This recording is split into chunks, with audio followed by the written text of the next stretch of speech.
Hema committee report പുറത്തുവിട്ടതിന് ശേഷം അമ്മ president Mohanlal രാജിവെച്ചതിന് ശേഷം ആദ്യമായിട്ട് ഇന്ന് മാധ്യമങ്ങളെ കാണുകയുണ്ടായി.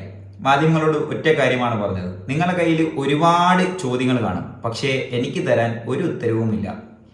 എന്നെ രക്ഷിക്കണം, നമ്മുടെ ഇൻഡസ്ട്രിയെ രക്ഷിക്കണം, നമ്മൾ തമ്മിൽ തല്ലരുത് എന്നുള്ള വളരെ മൃദുലമായ ഒരു അഭിപ്രായങ്ങൾ പറഞ്ഞുകൊണ്ട് പുള്ളി ഉണ്ടയിട്ടു എന്ന് തന്നെയാണ് സത്യം.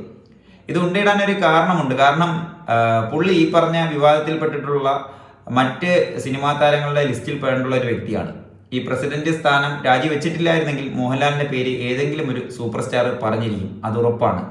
അതുകൊണ്ട് അതിന് മുമ്പ് തന്നെ മുള്ളിന് വിലയ്ക്കൊന്നും കേടില്ലാത്ത രീതിയിൽ പുള്ളി നെയ്സിനങ്ങ് ഉണ്ടയിട്ടു. അത് തന്നെയാണ് ഇവിടെ നടന്നത്. എന്തായാലും അത് വളരെയധികം നല്ലൊരു കാര്യമാണ്. കാരണം ഇൻഡസ്ട്രി മൊത്തവും ഇതുപോലുള്ള കാശിന് ആവശ്യമായിട്ടുള്ള കുറേ യുവതികൾ ഇപ്പോൾ വരുന്നുണ്ട്. എന്നെ അവൻ അത് ചെയ്തു മറ്റേത് ചെയ്തു എന്നൊക്കെ പറഞ്ഞ്. അപ്പോൾ മോഹൻലാൽ ഇത് പറഞ്ഞതിലും വലിയ മാറ്റമൊന്നുമില്ല. ഇത് തന്നെയാണ് നല്ലത്.